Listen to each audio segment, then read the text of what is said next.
ቴቄል ተመዘንክ ምን ሆነ ተገኘ ነው ቀለ ተገኘ ጾሙ የምንቀልበት ያደርግብን የምንከብድበት ያደርገልን ንስሐ የምንገባበት ያደርገልን የምንለወጥበት ያደርገልን የልጁ ሞት መዝኖታል ዳዊትን ግን አልቀለለም ክርስቶስ የድንግል ማርያም ልጅ ነው ክብርና ምስጋና ለስሙ ይሁን ስለዚህኛ የክርስቶስ ነን የማንነኛ የክርስቶስ ከሆንን የማርያም ነን የክርስቶስ ከሆንን የተክለ ሃይማኖት ነን የክርስቶስ ከሆንን የገብረ መንፈስ ቅዱስ ነን የክርስቶስ ከሆንን የመድኃኒነ እግዚእ ልጆች ነን የክርስቶስ ስንሆን የቅድስት አርሴማ ልጆች ነን እነዚህ ሁሉ የማን ናቸው የክርስቶስ ናቸው የክርስቶስ የሆኑ ሁሉ ስጋን ከነክፉ መሻቱና ምኞቱ ጋር ምን አደረጉት ይላል ሰቀሉት የቤተ መንግስቱ ጭፈራ ውስጥ የሌለ ሰው መጣ ከዛ ጽሁፎቹን አያቸው የተጻፉትን ቃላቶች አነበባቸው ማኔ ቴቄል ፋሬስ ሲመች አይደለም ክርስትና በተመቸም ባልተም በጊዜውም ያለ ጊዜውም ምን አድርግ ይላል መጽሐፍ ጽና ይላል ክርስትና በሁሉም ጊዜ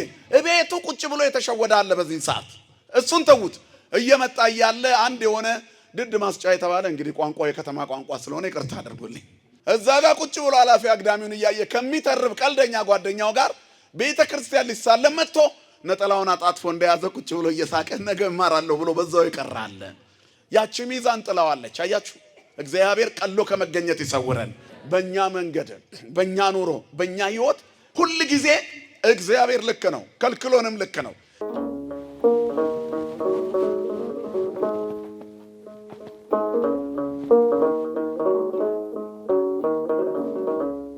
እንደ እግዚአብሔር መልካም ፈቃድ የምንማማርበት የትምህርታችን ርዕስ ትንቢተ ዳንኤል ምዕራፍ 5 ቁጥር 27 ላይ ባለ ቃል ይሆናል ቴቄል በሉ እስቲ ቴቄል ተመዘንክ የሚል ይሆናል ቃሉ ከሰማያት በተላከ ጣት የተጻፈ ቃል ነው የተጻፈው በባቢሎን በሚገኘው የናቡከደነጾር ታላቁ ቤተ መንግስት ግድግዳ ላይ ነው ጽሁፉ የተላከው የናቡከደነጾር ልጅ ለሆነው ለብልጣሶር ነው በአባቱ ለተተካው መልእክቱም የመጣው በንዋያተ ቅድሳት ላይ ለተሳለቀው የመጨረሻ የመንግስትነቱ ክር የመበጠስ ምልክት መሆኑን ለማሳየት ነው እግዚአብሔር በሁሉም መልኩ ይናገራል እግዚአብሔር ነግሮናል እኛ አልሰማን ይሆናል እንጂ እግዚአብሔር ሰጥቶናል አልተቀበልንም ይሆናል እግዚአብሔር አድርጎልናል ረስተነው ሊሆን ይችላል አሁን የምንኖርበት የህይወት ደረጃ እግዚአብሔር የሰጠን ደረጃ ነው እኛም የለመንነው ነው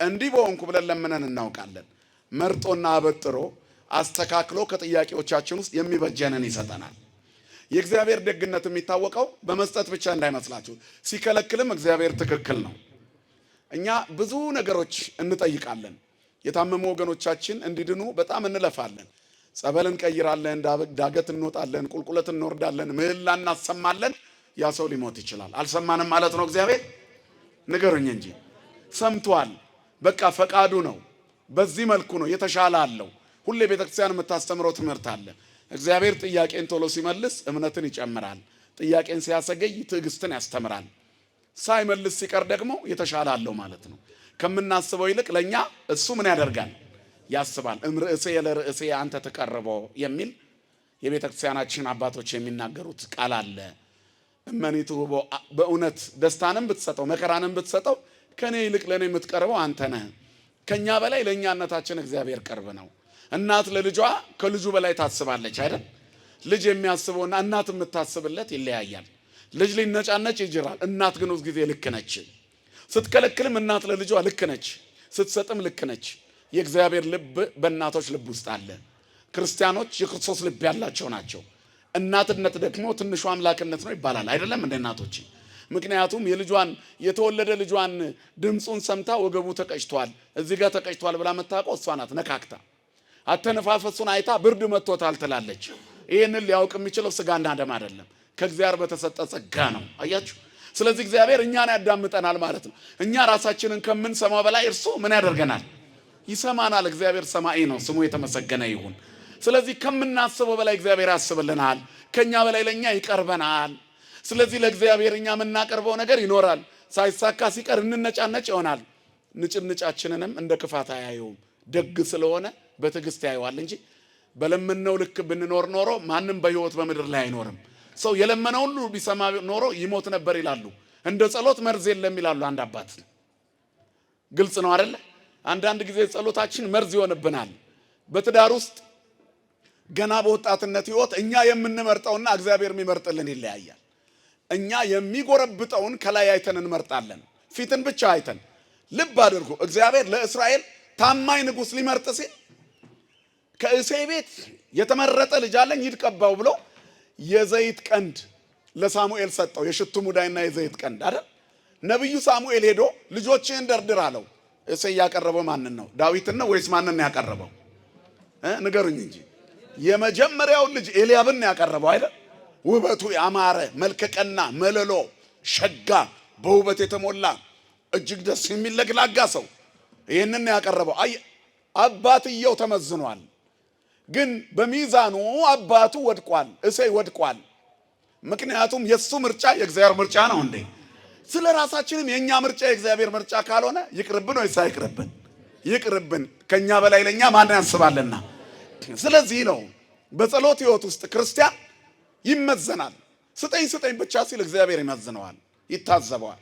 እግዚአብሔር ሰጥቶ ይታዘመናል። ከዛም በኋላ ጣቶች ከአርያም ይላካሉ።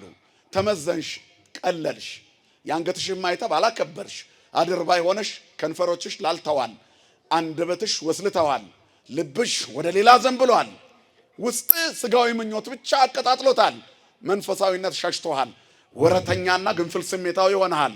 ታዘብኩ ይላል እግዚአብሔር። መድኃኔዓለም አይታዘበን ሁላችንን። ስለዚህ እኛ ከምናስበው በላይ የሚያስብልን ማን ታማኝ ነው ወገኖቼ? እግዚአብሔር ነው ሁልጊዜ ትክክል። እግዚአብሔር በእኛ ቤት ልክ ነው። እግዚአብሔር በእኛ ትዳር ልክ ነው። እግዚአብሔር በእኛ ህይወት ውስጥ ልክ ነው። ምክንያቱም የለመነውን ሁሉ አልሰጠንም። ልክ ነው፣ ልክ አይደለም። ጸሎት አደገኛ ገዳይ ነው የሚሉት ለዚህ ነው አባቶቻችን። ምክንያቱም ሰው የጸለየ ሁሉ አይሳ ምን ነው ዛሬ እንደው መሬት ተከፍታ በዋጠችኝ ብለን አናውቅም? ይሄ ጸሎት ነው። ያኔ ክፍት ስልቅጥ ቢያደርግ መሬቷ አከተማል አይደል? ምን ነው ዛሬ ድፍት ባልኩት ድፍት ወዲያው፣ እጄን በቆረጥከው ቁርጥ ወዲያው ዱሽ ይበዛ ነበር። ምክንያቱም ሰው የተናገረውን ሁሉ የሚሰማ ቢሆን ኖሮ እነዚህ ጸሎት ነው። እንደው መድኃኔዓለም ውሰደኝ እንለዋለን እኮ አይደል? ሞት ሲመጣ ግን እርግብግቢታችን ሁሉ ሁለንተናችን ነው የሚርገበገበው አይደል? ያስፈራናል። ምን ነው ጌታዬ ሆይ ጨምርልኝ አይደል? ኧረ ትንሽ ልኑር። ልመናችን እዚህ ነው። የተበሳጨን ቀን ሞት እንመኛለን፣ የተደሰትን ቀን ደግሞ ባይመሽ ሁሉ እንላለን። ሰዓቱ ደግሞ ሲሮጥ ደስ ሲለን ይሮጥብናል። ምንም እኮ አልሮጠም፣ እኛ ነን የሮጥ ነው። ልባችን የሮጠው የናወዘው ስሜታችን ነው። ስለዚህ ማን ሲነዳን ነው ትክክል ማለት ነው? እግዚአብሔር። አየህ፣ የፍየል ጠባቂ፣ የበግ ጠባቂ፣ የበጎች እረኛ በጎቹን በረጅም በትር ነይ ተመለሽ እያለ ይመልሳታል። ሳርሳሩን እያየች ቅጠል ቅጠሉን እያየች ሄዳ ተነድፋ ትሞታለች፣ በዘንዶ ትዋጣለች፣ ገደል ትገባለች። ስለዚህ እረኛው ይመልሳታል። እኛም በሄድንበት ስፒድ እንድንሮጥ አይፈልግም፣ ሰከን ያደርገናል። መድኃኔዓለም መላሽ ነው። መድኃኔዓለም አሳዳጊ ነው። መድኃኔዓለም ተንከባካቢ ነው። ልጆች ሆነን በሕፃንነታችን ቡና ሲፈላ ከስኳሯ ጋር ነው የኛ ፍቅር አይደል? እናቶቻችን ወሬ ሲይዛቸው ጣታችንን ልከን ላስ፣ ከዛ ላስ ዞር ብሎ ሲያዩን ምን ያደርጉናል? በዚያች በመንከሽከሻዋ ወይንም በማንኪያዋ እጃችንን በልካችን ቋ ያደርጉናል። ያቺ ቅጣት ታመናለች። ነፍስ ስናውቅ ምንዝተው ዛቻ አለ። ልደግ ብቻ 1 ኩንታል ስኳር ገዝቼ ነው የምበላው፣ 1 ኪሎ ስኳር ገዝቼ ነው የምበላው። ከረሜላ አባትህ ግዛልኝ ስትለው ግዛልኝ ስትዩ ተይ ጥርስሽ ይበላሻል አይቻልም ሲልሽ ቆይ ልደግ ብቻ እንዳለ ቸኮሌት በቸኮሌት ነው ማረጎ ቤቴን ብለሻል። ስታድጊ አንድም አልበላሽም። ምክንያቱም ሲገባሽ ከጥቅሙ ይልቅ ምኑ ይብሳል፣ ይጎዳል። ስለዚህ ወላጅ ልክ ነው አይደለ? እግዚአብሔርም ልክ ነው። በዚህ ደረጃ አስቡት። እግዚአብሔር ታማኝ አባት ነው፣ ደግ ንጉሥ ነው፣ ሩሩ አባት ነው። እግዚአብሔር አሳቢ ነው። እግዚአብሔር ከኛ በላይ ለኛ ያስብልናል። ስለዚህ በህይወት ጉዞ በኑሮ ትግል ውስጥ ሁሉ ጊዜ ተመዝነን እንዳንቀል፣ ወተን እንዳንወድቅ፣ አያችሁ ከፍ ብለን እንዳንፈጠፈጥ ማን ይምራን ወገኖቼ? ምርሃን እግዚኦ ፍኖተከ፣ አቤቱ መንገድህን ምራ። እሱ ሲመራን ልክ ነው። እሱ ሲያግደን ልክ ነው። እሱ ሲያሳየን ልክ ነው። አቅጣጫችን እሱ ሲያደርግልን ልክ ነው። እስራኤል በራሳቸው መንገድ በተጓዙ ጊዜ ለጥጃ ሰገዱ። እግዚአብሔር ሲመራቸው ግን ለታቦት አሰገዳቸው። የማን መንገድ ትክክል ነው? በእኛ መንገድ፣ በእኛ ኑሮ፣ በእኛ ህይወት ሁል ጊዜ እግዚአብሔር ልክ ነው። ከልክሎንም ልክ ነው። ዳዊት ከቤርሳቤህ ወንድ ልጅ ወለደ። የሄደበት መንገድ ስህተት ነበር አይደል? እግዚአብሔር በስህተት ያስተምራል። አንዳንድ ሰነፍ ሰዎች ዳዊት ነብይ ሆኖ ሳለ ከጎልማሳ ሚስት ጋር በመሄዱ ምክንያት ወደቀ ብለው የራሳቸውን ነብይ ጻድቅ ለማድረግ ሲያነጻጽሩ ይታያል። ስንፍና ነው ይሄ። ንስሐ ገብቷል እኮ ዳዊት። እግዚአብሔር ይቅር ባይ አምላክ ነው አይደለም እንዴ? ለተጸጸቱት ይሰማል። አንዳንድ ሰዎች ምን ይላሉ መሰላችሁ? ዲያብሎስና አዳም መካከል እግዚአብሔር አዳልቷል ይላሉ። ሎቱ ስብሐት፣ ክብር ለስሙ ይሁን አምላካችን። እንደዚህ የሚባል አይደለም። እግዚአብሔር ሰይጣን አጠፋ፣ ይቅርታ ጠየቀ። አዳም አጠፋ፣ ይቅርታ ጠየቀ። አዎ ንስሐ ገባ፣ አለቀሰ። ላለቀሱ እግዚአብሔር እንባን አባሽ ነው። መጽሐፍ የሰራዊት ጌታ እግዚአብሔር እንባን ከዓይኖች ላይ ሁሉ ምን ያደርጋል ይላል? ያብሳል። አይ ትልቁ የክርስትናው ሚዛን መንገዳገድ ነው፣ ወድቆ አለመቅረት። ትልቁ የክርስትና ሚዛን መውደቅ ነው፣ ግን አለመጥፋት። እየሰማችሁ ነው አይደል? በቃ ሁሉ ጊዜ ከሚዛኑ ላይ አልወረድንም። የእግዚአብሔር ሚዛን ባላንስ ያደርግልናል። በላይ ሰብን አስቡት እስቲ ምን እንዳደረገ ተመልከቱት። 78 ሰዎች በልቷል። እንደ ጨው የሚያቃጥለው የሰው ደም ውሃ ያስጠጣዋል። ኮዳውን ይዞት ሄዷል። ለሰከንድ ያለ ውሃ መኖር አይችልም። የእመብርሃን ስም ተጠራ። እመብርሃን ስሟ ሲጠራ አምልኳት ነው እንዴ ያደረገው? ይሄንን የአምላኩ ምን ስለሆነች ነው ያወቃት? በቃ የእግዚአብሔር እናት ሰው ሊያደርገን ሰው የምስጢረ ሥጋዌ ስብከት ነው። የኪዳነ ምሕረት ቃል ኪዳን። በነገራችን ላይ ሰዎች ዝም ብለው ማሪዮሎጂ ብቻ ያደርጉታል። አይደለም፣ ክርስቶሎጂ ነው። የበላይ ሰብ ታሪክ ወደ ክርስትናው ነው የሚያደላው፣ ወደ ክርስቶስ ነው የሚያደላው። ምክንያቱም በእመብርሃን ስም ነው የተጠየቀው። እመብርሃን የማን እናት ናት? የብርሃን እናት። ብርሃን ማን ነው? ክርስቶስ ኢየሱስ፣ የመቅደሳችን ጉልላት፣ ሰው ሊያደርገን ሰው የሆነ ከሦስቱ አካል አንዱ አካል፣ ተዋርዶ ያከበረን፣ ታስሮ የፈታን፣ ታርዞ ያለበሰን፣ ተርቦ ያጠገበን፣ ሞቶ ሕይወት የሰጠን፣ ክብርና ምስጋና ለስሙ ይሁን። ስለዚህ እነዚህ ሁሉ ናቸው ወደ በላይ ሰብ ጭንቅላት የመጡት። እመብርሃን ስለ ጭንቃ ማላጇ ይላል የኔ ቢጤው እያረደ የሰው ስጋ የሚበላው አውሬ የሆነው ሰይጣን የተጠናወተው የእመብርሃን ስም ሲጠራ ጋኔኑ መራቅ ጀመረ። የማንን ስም ጠራህብኝ አለው አይደል? እመብርሃን የክርስቶስ እናት። ክርስቶስ በምድር ላይ የጠላትን ራስ የረገጠ፣ ዲያብሎስን ያደቀቀ፣ የሞትን ኃይል የሻረ፣ የመቃብርን ጉልበት የሰበረ፣ የሞት ጉልበት ሎሚው እንዲፈስ ያደረገ፣ የሞትን ቁመና ያዛባ ክርስቶስ የድንግል ማርያም ልጅ ነው። ክብርና ምስጋና ለስሙ ይሁን። ስለዚህ እኛ የክርስቶስ ነን። የማን ነን እኛ? የክርስቶስ ከሆንን የማርያም ነን። የክርስቶስ ከሆንን የተክለ ሃይማኖት ነን። የክርስቶስ ከሆንን የገብረ መንፈስ ቅዱስ ነን። የክርስቶስ ከሆንን የመድኃኒነ እግዚእ ልጆች ነን። የክርስቶስ ስንሆን የቅድስት አርሴማ ልጆች ነን። እነዚህ ሁሉ የማን ናቸው? የክርስቶስ ናቸው። የክርስቶስ የሆኑ ሁሉ ስጋን ከነክፉ መሻቱና ምኞቱ ጋር ምን አደረጉት ይላል? ሰቀሉት። ክርስትና ረቂቅ ነው። ዝም ብሎ ንባብ እያነበቡ የሚጋልቡ ሰዎች ታያላችሁ ኦንላይን ላይ። አለመብሰል ነው፣ የጥሬነት ምልክት ነው። እግዚአብሔር ከተቀመሰ በኋላ ነው ውበቱ የሚያምረው። ያልቀመሱት ምግብ ይጥማል አይጥምም ማለት አይቻልም። ግልጽ ነው አይደል? መጽሐፍ የሚለው ጣዕሞ ታይምሩ ከመሄድ እግዚአብሔር ቸር እንደሆነ ቀምሳችሁ እዩ። ሲቀመስ ነው። ኦርቶዶክሳዊነት ሲቀመስ ነው የሚጣፍጠው። ኦርቶዶክሳዊነት ዕጣን ነው፣ ይሸተታል። ኦርቶዶክሳዊነት ምግብ ነው፣ ይበላል። ኦርቶዶክሳዊነት መጠጥ ነው፣ ይጠጣል። ኦርቶዶክሳዊነት ልብስ ነው፣ ይለበሳል፣ ይሞቃል። በእያንዳንዱ የአየር ጠባይ ውስጥ አለ። ሲወብቅ የሚቀዘቅዝ፣ ሲበርድ ደግሞ ሙቀት የሚሰጥ ነው። የእግዚአብሔር ጉያ ነው ኦርቶዶክሳዊነት። የእግዚአብሔር ጉያ ይመቻል። የእግዚአብሔር እጅ ነው። ተንተርሰነው ምንተኛው አይደል? ተስፋችን ማደሪያችን ክርስቶስ። ስለዚህ በላይ ሰብ ይሄን ሲሰማ ጥርኛ ፈሰሰ። ከዛ የተያዘው ሚዛን ላይ የማን ጥላ ዘነበለ? የእመቤታችን። ምክንያቱም ምስጢረ ሥጋዌ በእሷ እጅ ላይ ነው ያለው። ዓለም የዳነበት ክርስቶስ ከእመቤታችን በነሳው ሥጋ ነው። በክርስቶስ የማዳን ስራ ውስጥ ከእመቤታችን በስተቀር ማንም የተሳተፈ የለም። ሌላ ሥጋ ይዞ ከሰማይ አልመጣም። ከሦስቱ አካል አንዱ አካል በማኅፀነ ማርያም አደረ። ከሥጋዋ ሥጋ ከነፍሷ ነፍስ ነስቶ ፍጹም ሰው ሆነ። ሰው በመሆኑም እንደ ልጆች ተወለደ። ሕፃን ሆኖ እሽሩሩ ብላ አባበለችው። ሕፃን ነው ብላ ሳትንቀው አምላኬ ነህ ብላ ወደ እርሱ ጸለየች። ይገርማል።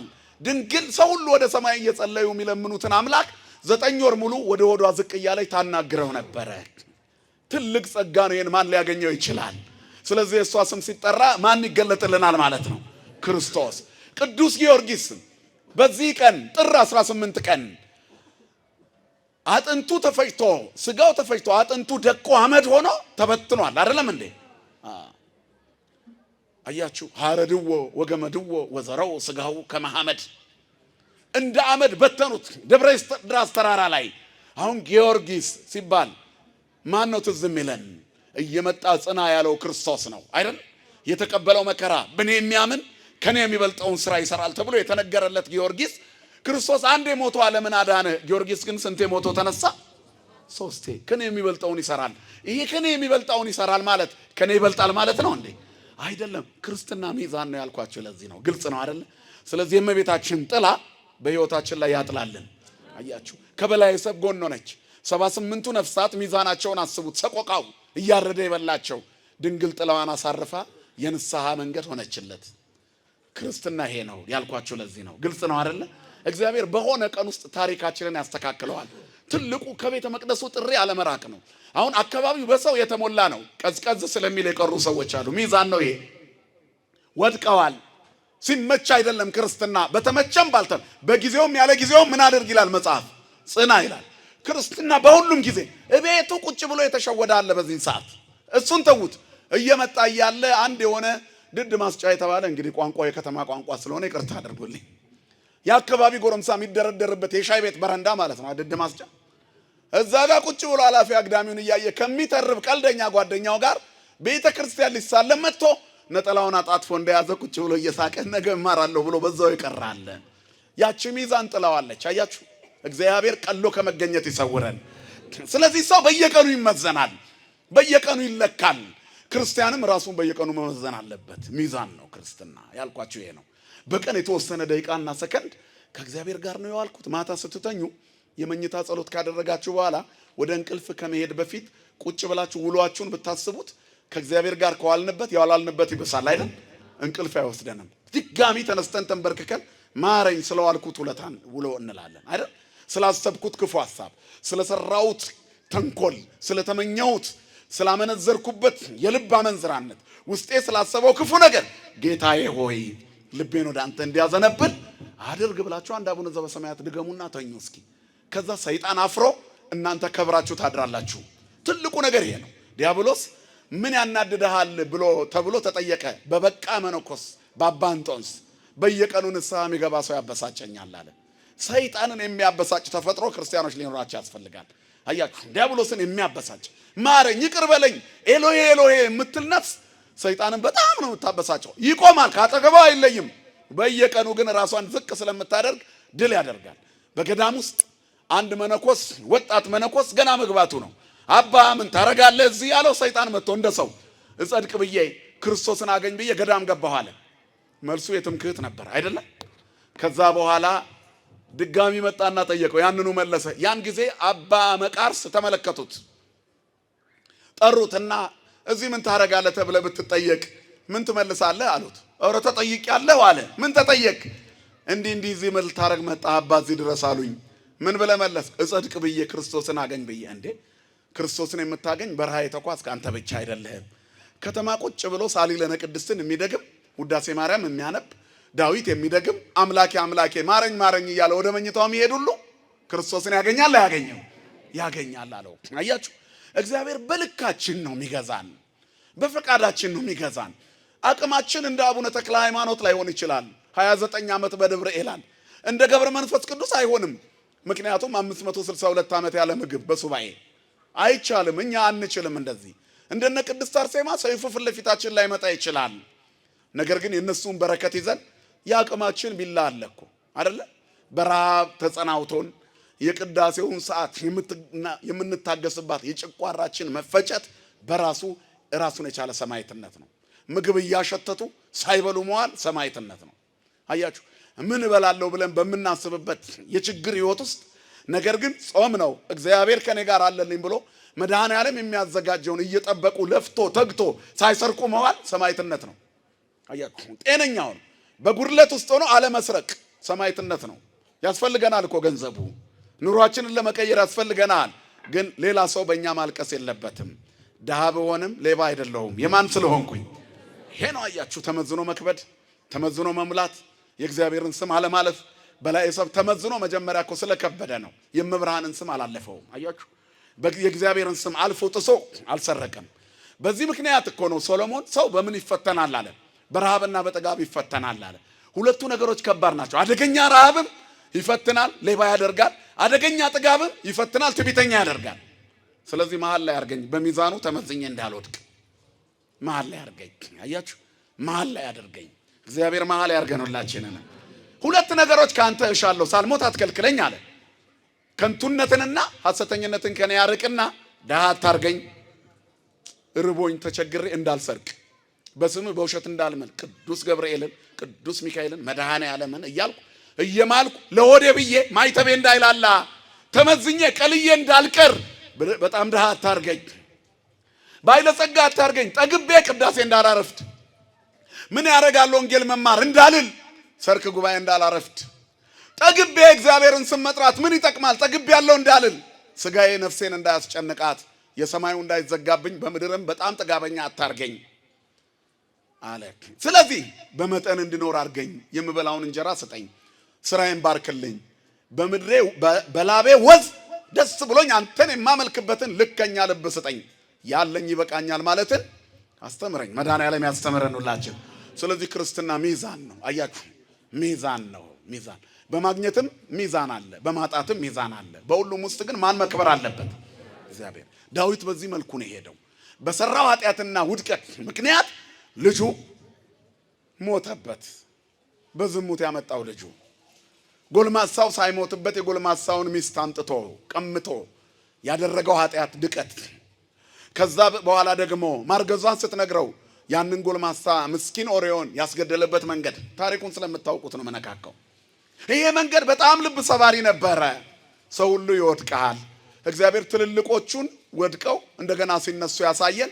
ወንድሜ አንተም ብትወድቅ ተነሳ ነው። ማን ያነሳል? ኃጢአት መስራት አለ፣ ግን አንዴ ነክቶኛል ብለህ በዛው አትጥፋ። የሆነ ተረት አለ፣ የበሰበሰ ምን አይፈራም ይባላል። ሞኝ አትሁኑ። የደረሳችሁበት ተጠለሉ። ካለበለዛ ከባድ ነው። ዝናቡ ከላይ ብቻ አይደለም፣ ጎርፍ ሆኖ ልም አድርጎ ይዞ መሄድም ይችላል። ጭቃ ሆኖ ያሰጥማል አይደለ? ስለዚህ ዝናብ አይፈራም የበሰበሰ ውሸት ነው። ይዞት ነው የሚሄደው። አንዴ ልብስ ይረጥባል አይደለም፣ ሰውነት ይረጥባል። ወደ ውስጥ ዘግቶ አጥንት ይነካል። ስናወልቀው ብርድ ይመታናል አይደል? ከዛ በዛው ይገለናል።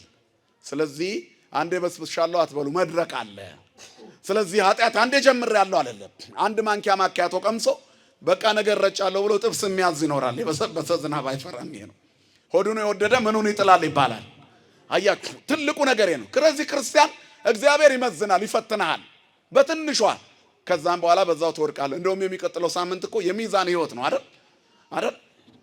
ገብርኄር ወመይመን ሰበውህድ መይመን ኮንከ ዲበ ብዙ ሰይመከ መኑቱ ገብርኄር ወመይመን ዘይረክቦ እግዚኡ በምግባረ ሰናይ። በመልካም ማንነት እግዚአብሔርን ቆሞ የሚጠብቅ ክብሩን ያልጣለ ኢዮብ ለባዕድ ክብሬ ያለ ክብሬን ለሌላ አልሰጥም ያለ ማይተቡን ያጠበቀ በክርስትናው የጸና በጾም በጸሎት የሚማጸን ሲያጠፋ የሚጸጸት ማን ነው? መልካም ታማኝ ሰው የተሰጠውን ዲናር መክሊት የተቀበለ ብሉይና ሐዲሳት በደንብ ያጠና ያወቀ በቅዱሳት መጻሕፍት ውስጥ በትዕቢት ሳይሆን በትሕትና የተጓዘ ዳዊት በመድገቡ ምክንያት የመላእክነት ስሜት የማይሰማው ትዕቢተኛ ያልሆነ መኑቱ ገብርኄር ወመይመን። አይ እግዚአብሔር ይመዝናል።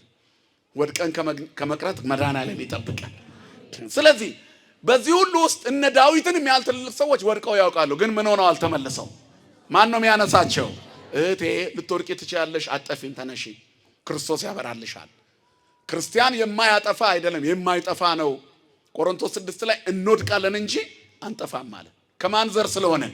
ከንጹህ ዘር ከማይጠፋው ከክርስቶስ ስለሆነን።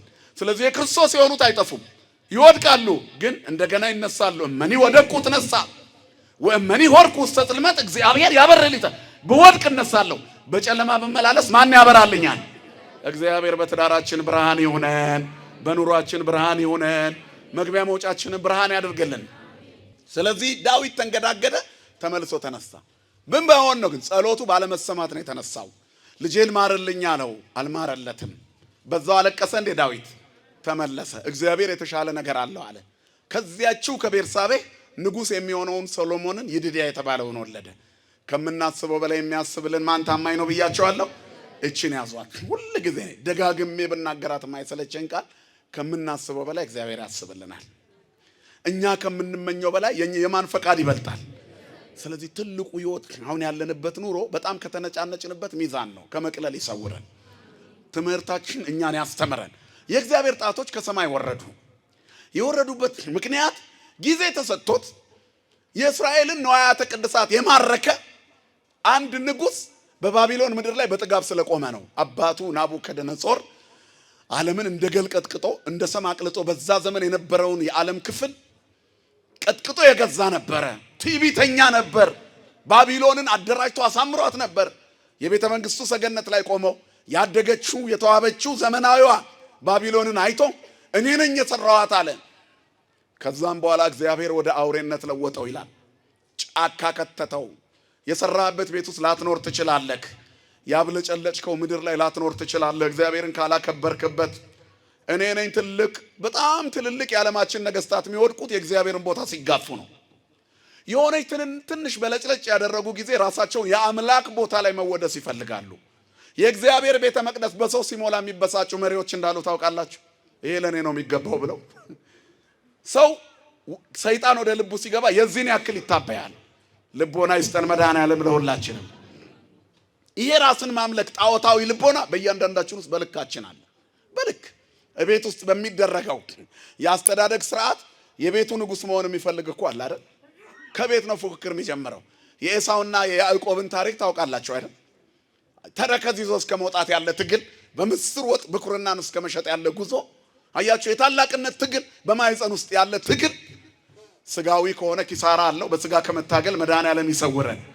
ስለዚህ ሰው ሲታበይ ይረግፋል እና ናቡከደነጾር በተሰጠው ጉልበት የእስራኤል የኢየሩሳሌምን የቤተ መቅደሱን ዕቃዎች ነዋያተ ቅድሳቱን ከወርቅና ከብር የተሰሩ ያማሩና የተዋቡ ነዋያተ ቅድሳቱን፣ ጽዋውን፣ ጻሕሉን የተለያዩ ነዋያተ ቅድሳትን አምጥቶ ነበረ ከቤተ መቅደሱ ማርኮ እስኪመለሱ ድረስ እስከሚጠት ድረስ።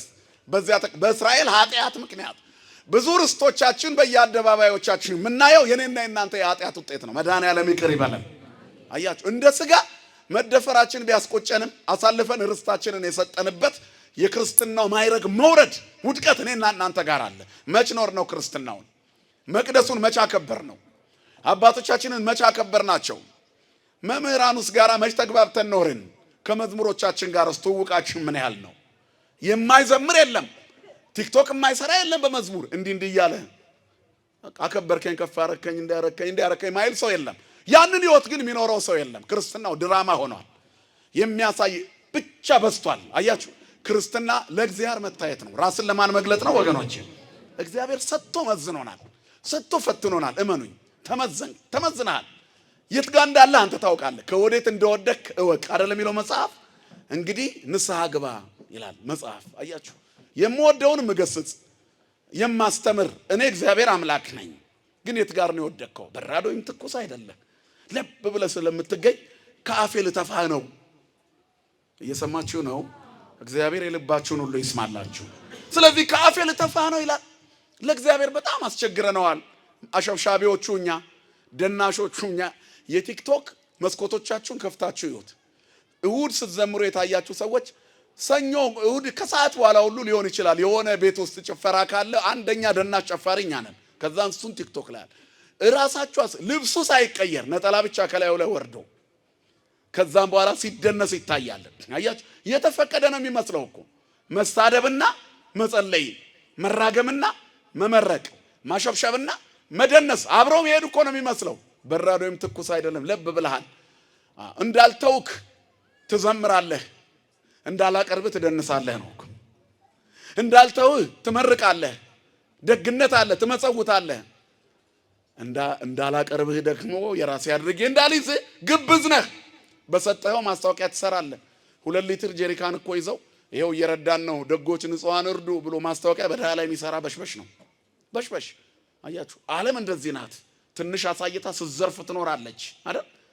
ስትዘርፍ ዝም ብላችሁ አስቡ። ጸረ HIV ግሎባል ፈንድ ይሄ የእርዳታ ድርጅቶች ምናምን የሚባሉ ድርጅቶች አሉ አይደል? በትክክል ያዳርሱታል፣ በትክክል ይሰጡታል፣ ይጋዛል፣ ይጎርፋል። እነሱ ናቸው የሚያምሩበት አይደል? ትልልቅ መኪና ኤንጂኦ መኪና ምናምን ያዙ። ይቅርታ እዛ የምትሰሩ ሰዎች ካላችሁ እናንተን አይደለም፣ አጠቃላዩን ነው የማወራው፣ ኢንዲቪጁዋል አይደለም። ግን ደሃ ጋር ጠብ የሚለው ሮቆ እንደምንም ነው።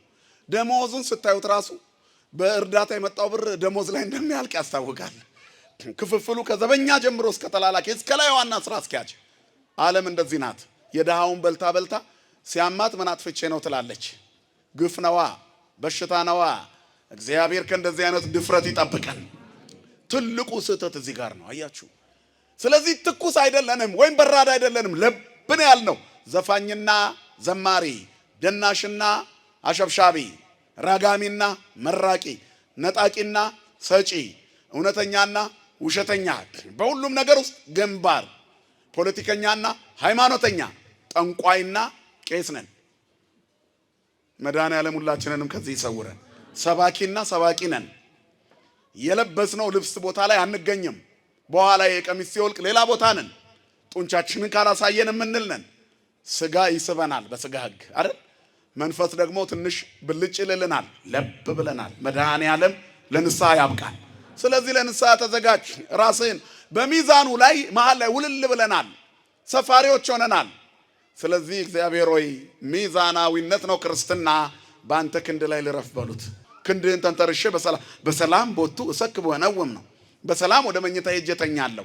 አንተ ብቻ እስማ አንተ እግዚኦ በተስፋ ባሕቲትከ አይደር። አንተ በክንድህ ተስፋ ላይ አስደግፈህ ታሳድረኝ። በእግዚአብሔር ክንድ ተደግፎ ማደር፣ በእግዚአብሔር ጉያ ውስጥ ማደር። በተለይ በዚህ ዘመን መዓት በበዛበት ዘመን፣ ክርስትናው ድራማ በሆነበት ዘመን ትልቁ ክብርን ለማንም አለመስጠት ነው። እስራኤል በበደላቸው ምክንያት ክብራቸው ተዋረደ፣ ወደ ባቢሎን ተጋዙ። ይህን ያደረገው ብልጣሶር ነው። ናቡከደነጾር በነገራችን ላይ ንስሐ ገብቶ አውሬ ሆኖ የነበረው ጭራ አብቅሎ ጸጉር አብቅሎ እንስሳ ሆኖ የነበረው አምላኬ ሆይ ይቅር በለኝ፣ ምድርን የሰራሃት አንተ ነህ፣ ባቢሎንም ያንተ ነች፣ ጥበቡ ያንተ ነው የኔ አይደለም ሲል ልቡን መለሰለት። እግዚአብሔር ልባችንን ይመለሰልን። ከዚያ በኋላ ተመልሶ ዙፋኑ ላይ ሆኖ ከብሮ ሞተ። የናቡከደነጾር ልጅ ብልጣሶር በሱ ቦታ ተተካ። የሆነ ቀን ቆነጃጅቱን፣ መሳፍንቱን፣ መኳንንቱን ጠራ። ከዛ የተዋቡት ሲያሳይ ሁሉም ሲያደናንቁት ለአድንቆቱ መጨመሪያ ሂዱና አባቴ ናቡከደነጾር ከኢየሩሳሌም ያመጣችውን የቤተ መቅደሱን ንዋያት አምጡና እንጠጣባቸው፣ ምንጣፉ ይነጠፍ አለ። የቤተ መቅደሱን ምንጣፍ የቤተ መንግስቱ ሳሎን ላይ አስነጠፈ። ጻሕሎቹን፣ ጽዋዎቹን እነሱን አመጣና መስዋዕት የሚከብርባቸውን እሱ ለራሱ መመገቢያ ያደረገ። ቆነጃጅቱ ሁሉ ይዘው ጽዋውን እያጋጩ መጠጣት ጀመሩ። ከዛ አንድ ጣት መጣ። ጣት ብቻ ነው የሚታየው። ግድግዳው ላይ መጻፍ ጀመረ። ያንን ጽሑፍ የሚያነብ ጠፋ። አጠገቡ ጋር ከበርቻቻ የሚያበዙት ሰዎች ከእውቀት የነጹ ናቸው። ካንተ በላይ አዋቂ የለም ባይ ናቸው። መተርጉማን አይደሉም።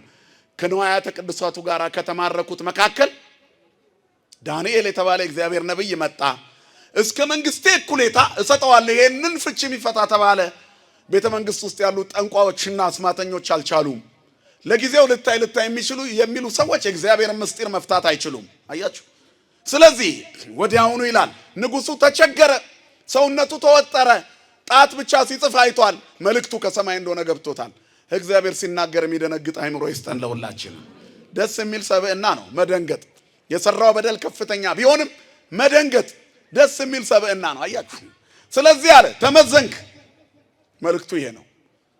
ከዚያ በኋላ ይሄንን ፈቶ አንብቦ ተመዘንክ ቀለልክ የሚለውን ለመናገር ነብዩ ዳንኤል መጣ። ተማርኮ ያለው ምርኮኛው ሰው፣ የተናቀው ድግሱ ላይ ያልተጠራው ሰው፣ የቤተ መንግስቱ ጭፈራ ውስጥ የሌለ ሰው መጣ። ከዛ ጽሑፎቹን አያቸው፣ የተጻፉትን ቃላቶች አነበባቸው። ማኔ ቴቄል ፋሬስ።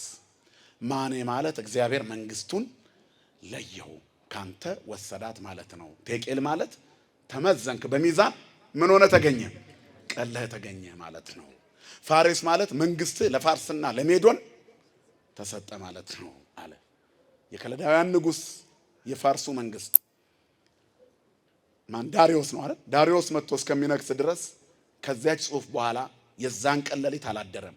የእግዚአብሔርን መቅደስ አዋርዷልና ወጣ። ዳንኤልን ከፍ ከፍ አደረገው። ነገር ግን ተዋርዶ ሞተ፣ ተገደለ። መድኃኔዓለም ከዚህ ይሰውረን። የምንደሰታቸውን የደስታ መሰረቶችና መነሻዎቻችን እግዚአብሔርን ደስ የማያሰኙ ከሆኑ ይቅርብን። ወደ እግዚአብሔር ቤተ መቅደስ ሰውነታችንን ስናስገባ ሁለንተናችንን ልንሰጥ ካልሆነ እንተወው። እግዚአብሔር መዝኖናል። ቃሉ በምድር ላይ ተንሰራፍቷል። መዝሙር በጣም ይዘመራል። መንገዱ ሁሉ በገና ይሸታል አይደለ? በዛው ልክ አሳሳም ይሸታል። ስለዚህ በገና ይሻላል፣ አሳ ይሻላል። እኔና እናንተን የሚያስጨንቀን አሳ ጾም አለው የለውም? በየዓመቱ ምን ጠይቀው ጥያቄ ይሄንን ነው። በገናው ይቀድም። 2 ወር ብንታገስና በገና ብንይዝ አይሻልም? የኛ ጉዳይ ትልቁ ጥያቄያችን የምግብ ጉዳይ ነው። አሁን ሰሞኑን የምግብ ማስታወቂያዎች አይታችኋል ሚዲያው ላይ። የጾም ክትፎ፣ የጾም በርገር፣ የጾም ዱለት የጾም በቃ በጣም ሰው ከእህል ጋራ መለያየት እንዳቃተው የሚያስታውቀው ይሄንን እኮ ነው። የጾም ብሎ አምጥቶታል። ቀሲስ መንግስቱ የሚባሉ ትልቅ ካህን አሉ አይደለ? እግዚአብሔር እድሜያቸውን ያርዝመው። አንድ ሰሞን ሸኖ ለጋቂ ቤሲ ሲታወቅ ትዝ ይለኛል። የእናቴ ልጅ የጾም ቅቤ መጥቶልሃል ነገ የጾም በሬ ይመጣል ብለው ተናግረው ነበረ። እንዳሉት እሳቸውም ሳይሞቱ በህይወት እያሉ ተመለከቱት። የጾም በሬ መጥቷል። የጾም ክትፎ፣ የጾም ጥብስ አሰራር አይደል? የጾም በርገር አሰራር፣ የጾም ዱለት አሰራር። ሐሳባችን ምግቡ ላይ ነው እንጂ እግዚአብሔርን በጾም የማግኘት ላይ የለንም። ተመዝነናል። ተመዘንክ ቀለ ተገኘ። የምግብ ሜኖ ነው አሁንም ያዝነው። የጸሎት መጽሐፍ መያዝ አልቻልንም። በፍስኩም የምግብ ሜኖ፣ በጾሙም የምግብ ሜኖ። መች ተለይተን ለእግዚአብሔር ጊዜ እንስጠው። ተመዘንክ ቀለ ተገኘ። ዓለም ቀሏል። ስጋ ሸቷል። ጉዞ በሙሉ ስህተት ነው። ለስህተታችን ሌላ ስህተት ነው የምንፈጥረው። ለስህተታችን ሌላ ስህተት ነው። አያችሁ፣ ሚዛን ማለት ፍትህን የሚያሳይ ነው አይደል? የፍርድ ቤት የሀገራችን ፍርድ ቤት ስዕሉ ምንድን ነው? ሚዛን የያዘ ሰው ነው አይደል? ያውም የወንድና የሴት መልክ ያለው ይመስለኛል አይደል? ተባይትና አነስ። ልክ ነኝ አባቴ? ለሁሉም ጾታዎች ምን መሆንን ያሳያል። ውስጥ ስንገባ ግን ያንን እናየዋለን። የኛም ክርስትና አርማ ብቻ ይሆናል። ትልቅ መስቀል አንገቱ ላይ አድርጎ ያጎራረስ ውድድር ሲያደርግ ታዩታላችሁ። ትልቅ መስቀል አንገቱ ላይ አድርጎት ሲደንስ ታገኙታላችሁ። የተፈቀደ ነው የሚመስለው ኃጢአቱ። ስለዚህ ተመዝነናል። እግዚአብሔር ሁሉን ፊት ለፊታችን አድርጎታል። ወደ እሳት የሚወርድ ሰው በዛ። አቅረብኩ ለከ እሳተ ወማያር ማየው እሳት ነው። ደይዴካ በዘፈቀድከ ነው መልእክቱ። እሳትና ውሃን ላንተ አዘጋጀው። ወደ ፈቀድክበት ሂድ። ሁለቱም ቀርቦልሃል። ፈተና መብት ነው፣ ውጤት ግዴታ ነው። እንፈተናለን፣ እንመዘናለን። ግን ውጤቱን ታዩታላችሁ። ቀለሻል፣ ከብደሻል። እህቴ በቅዳሴ ጊዜ ልብሽ የት ነው ያለው? ስጋው ደሙ ለመቀበል ያቀደማን ነው ወይስ የጾም ክትፎ ለመብላት ነው የምናስበው? ጾሙ ሲገባ ለምንድን ነው የታረደውን በግማ እንበላው? ጾሙ እኮ የገባው ምግብ እንድንቀይር አይደለም፣ በምግብ እንድንለወጥ እንጂ አይደለም እንዴ? በየትኛው ምግብ? በሰማያዊው ምግብ እንድንለወጥ ነው እኮ ጾሙ የገባው። ሰውነታችን እንዲቀና ነው፣ ለእግዚአብሔር የቀና እንዲሆን ነው። እግዚአብሔር ሆይ ስጋዊ ትልቅነቴ ለኔ አልጠቀመኝም፣ ስለዚህ መንፈሳዊ ጸጋን አላብሰኝ ልንል ነው። እግዚአብሔር ሰጥቶ ፈትኖናል፣ ተቀብለነው ወድቀናል። ብዙ ኑሮ ሲመቻችላቸው የእግዚአብሔርን ውለታ የረሱ በርካታ ሰዎች በዝተዋል። ተመዝነው ቀለዋል። ለእግዚአብሔር የሚሰጠውን ክብር የነሱ ሰዎች በዝተዋል። ስለዚህ ቴቄል ተመዘንክ። ምን ሆነ ተገኘ ነው? ቀለ ተገኘ። ጾሙ የምንቀልበት አያደርግብን፣ የምንከብድበት ያደርገልን። ንስሐ የምንገባበት ያደርገልን፣ የምንለወጥበት ያደርገልን። የልጁ ሞት መዝኖታል ዳዊትን፣ ግን አልቀለለም። ዙፋኑንም አላጣም፣ ልጅም አላጣም። ከወገቡ ፍሬ ወጥቶ ቦታ የሚተካም አላጣም። ትውልዱ ይቀጥላል። ማን ካለ ከኛ ጋር? እግዚአብሔር ከኛ ጋር እንዲሆን እኛ ከማን ጋር እንሆን? ከእግዚአብሔር ጋር። ስለዚህ ከእግዚአብሔር ጋር ስለመሆን አስቡ። ደብራችን ምዕራፈ ሰማዕታት ወደብረ ብስራት ቅድስት አርሴማ ወቅዱስ ገብርኤል ቤተክርስቲያን ትልቅ ድግስ ደግሷል። በዚህ ጾም ውስጥ ከግማሽ በላይ አይደል ወደ 28 ቀናት ጉባኤዎች ተዘጋጅተዋል። ልዩ ጉባኤ 28 ቢያንስ ግማሹን እንኳን ለእግዚአብሔር ብንሰጠው ተብሎ ማን ነው በዚህ ድግስ ውስጥ ራሱን ለመለወጥ የተዘጋጀ? በእውነት መምህር መላከ ብስራት ቀሲስ አብርሃምን እድሜ ይስጥልን፣ ሰባኪያኑን መምህራኑን እድሜ ይስጥልን። እኛም ከበረከታቸው እንድንሳተፍ አድርጎናል። የወንጌል ድግስ ተዘርግቷል። ድግስ ቤት ነው አሁን ያላችሁት። የሰርግ ድግስ ቤት፣ ጾም ድግስ ነው። አያችሁ፣ ጾም ድርቀት አይደለም፣ ልምላሜ ነው። ጾም አያችሁ መውዛት ነው፣ መገርጣት አይደለም። ጾም ማውለቅ አይደለም፣ መልበስ ነው። ጾም ማማር ነው፣ መጠውለግ አይደለም። እንደሌላው ምራቅ ስንተፋ አንውልም። እኛ መንገዱን ሁሉ አናበላሸውም። እኛ ጾመኞች ነን፣ ግን ወዛሞች ነን። እኛ ጾመኞች ነን፣ ግን ፊታችን ከበሉት በላይ ነው። ምክንያቱም መዓዛችን የማን መንፈስ ያለበት ስለሆነ። ስለዚህ በእግዚአብሔር ቤት በመቅደሱ ዋሉ። በመቅደሱ እንደመዋል ያለ ክብር የለም። ፈጥኜ ወደ አንተ እንድመጣ ተስፋ አድርጌ ይህንን እጽፍልሃለሁ። ብዘገይ ግን በእግዚአብሔር ቤት መኖር እንዴት እንደሚገባ እነግርሃለሁ አለ ቅዱስ ጳውሎስ። ቤቱ የእውነት አምድና መሰረት የሕያው እግዚአብሔር ቤተ መቅደስ ነው። በቤቱ ጠብቀኝ አለው ለልጁ ለጢሞቴዎስ። ጢሞቴዎስ ምዕራፍ 4 ቁጥር 12 ላይ በቤቱ መኖር እንዴት እንደሚገባ የእውነት አምድና መሰረት በሆነው ቤት መዋል የተዘጋጀልን ድግስ ለዚህ ነው። አሁን በዚህ ጾም ውስጥ እግዚአብሔር መዝኖናል፣ ሰጥቶ እየታዘበን ነው። የምንለወጥበት ይሁን። ወደ ስጋው ደግሞ እንቅረብ። ጥሪው በስቷል። ከአረጋዊው ይልቅ ወጣቱ የሚጠራበት በስቷል። ሰው በጅምላ ነው የሚያልቀው። ቤተክርስቲያን ተሳልሞ ሲመለሱ ወደቁ፣ ረገፉ፣ ሞቱ አይደል? ድልድይ ተደረመሰና ይሄን ያህል ሰው ሞተ። ጎርፍ ይሄን ያህል ህዝብ ፈጀ። እንደገና ሰው ሰራሽ አደጋዎች፣ ጦርነት ይሄን ያህል ሰው ጨረሰ። አፋኞች፣ አራጆች፣ እግዚአብሔርን የማይፈሩ ሰዎች ይሄን ያህል ሰው ገደሉ። እንዲህ አይነት ግፍ፣ እንዲህ አይነት አደጋ፣ ሁሉ ነገሮች እነዚህ የምጽአት ምልክቶች ናቸው። አሁን የቀረው የክርስቶስ የምጽአቱ ድምጽ ብቻ ነው የቀረው። የት ነው የምትገቡት? የት ነው የምገባው? የት ነው የምትገቢው? ሞት እኮ አይቀርም፣ ግን የት ነው የምንገባው? እግዚአብሔር መጨረሻችንን ያበጀልን። ስለዚህ ክርስቲያኖች ራሳቸውን ያዘጋጁ። የእግዚአብሔርን ጸጋ የሚወርሱበት ጉባኤ ይሁን። ኃጢአት የማይሰራ አይደለም ክርስቲያን፣ የሚጸጸት ነው። እየሰማችሁ ነው አይደለም? ስለዚህ የመጸጸት ጊዜ ይሁን። ክርስቲያን እግዚአብሔር በሚጸጸት ሰው ልብ ደስ ይለዋል። እግዚአብሔር በሚመለስ ሰው ልብ ደስ ይለዋል። እግዚአብሔር ቤት ደጅ በሚጠና ሰው ልብ ደስ ይለዋል። ኃጢአታችሁ ምን ያህል ቢዘገንናችሁ ከእግዚአብሔር ቤት አትራቁ። ልጅ ምን ቢቆሽሽ አባቱን ማቀፍ አያቆምም። ምክንያቱም አባቱ እንደማይጨክንበት ንገሩኝ ያውቃል። ራቁትነቱ አባቱ ፊት አያሳፍረውም። አባቱ በልጁ አፍረት እንደማይስቅበት ያውቃል። አምሳያው ነው አይደለ እንዴ? አባት እግዚአብሔር አምሳያዎቹ አድርጎ ሰርቶናል። እርቃናችንን ያውቀናል። ልብሳችን እርቃናችንን አይከልለውም። ሁሉን ማየት የሚችል አምላክ ነው አይደለ እንዴ? ስለዚህ እሱ ፊት ራቁትነቴ አያሳፍረኝም። እኔ በሰሪው እጅ ያለው ሸክላ ነኝ። እሱ ከያዘኝ አልሰበርም። ብሰበር እንኳን እንደነበርኩት ሆኜ እሰራለሁ። በሉ እስኪ እግዚአብሔር ይሰራሃል። እግዚአብሔር ይሰራሻል። በወንጌል ጠግኖ ይሰራል። አያችሁ፣ ልብስ ሰፊው ስፌቱን ጠብቆ ነው የሚሰፋው አይደለም? እግዚአብሔር ግን የፈረሰ ሰውነት እንደገና ይገነባል። የፈረሰ ጉበት፣ የፈረሰ ኩላሊት በጸበል እንደገና ተሰራ ሲባል ሰምታችሁ የለ? አዲስ ሰውነት ማብቀል ይችላል። ተአምራቱ ብዙ አይወሩም እንጂ እንደዚህ ቤት በተአምራት የተሞላ የለም። ምክንያቱም ሰሪው እግዚአብሔር ጡረታ ስለማይወጣ የሆነ ሰው ዛሬ እንዲህ ተደረገ ቢባል ኧረ ቶሎ ይመዝገብ አንልም። ነገም ይሰራል፣ ከነጎዳያም ይሰራል፣ ሙሉ ለሙሉ ይሰራል አይደል? በ19 ገብርኤል ማለዳ የምስክርነት ወረቀቶቹ መጽሐፍ ሆነው ቢታተሙ ታላላቆቹ እነዚያ ተአምራት አዲስ የመፈጠር ያክል እኮ ነው ለአዲስ አማኝ። ግን በቁራጭ ወረቀት ያነበውና መርሃ ግብር መሪው ይወረውረዋል። አያችሁ፣ ኩላሊቴ ሁለቱም ደክሞ ነበረ። ከዚህ በኋላ የመኖር እድልሽ እንዲህ ተብዬ ነበር። የገብርኤልን ጸበል ጠጣው። ደግሜ ስመረመር ጤነኛ ነሽ ተባልኩ። ወንዶች በጭብጨባ ሴቶች በእልልታ። ከዛስ ወረቀቱ ይጣላል።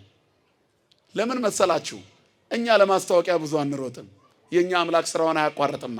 ፌድ የሚያደርግ ነገር ሲኖር እኮ ነው የሚሰራው አይደል? አያችሁ፣ እኛ ቤት ሁሉ ጊዜ እግዚአብሔር ይሰራል። ማለዳ ማለዳ አዲስ ነው። ታማኝነቱ ብዙ ነው። በቤታችን እግዚአብሔር አዲስ ነገር ያደርግ። በትዳራችን አዲስ ነገር ያደርግ። በጎልማሳነታችን አዲስ ነገር ያደርግ። በሽምግልናችን አዲስ ነገር ያደርግ። በወጣት በሕፃንነታችን እግዚአብሔር አዲስ ነገር ያደርግልን። በሰላም ይጠብቀን። በቤቱ ይሙላን። መድኃኔዓለም የሰማነውን በልቦናችን ያሳድርብን። ይቆየን። ስብሐት ለእግዚአብሔር።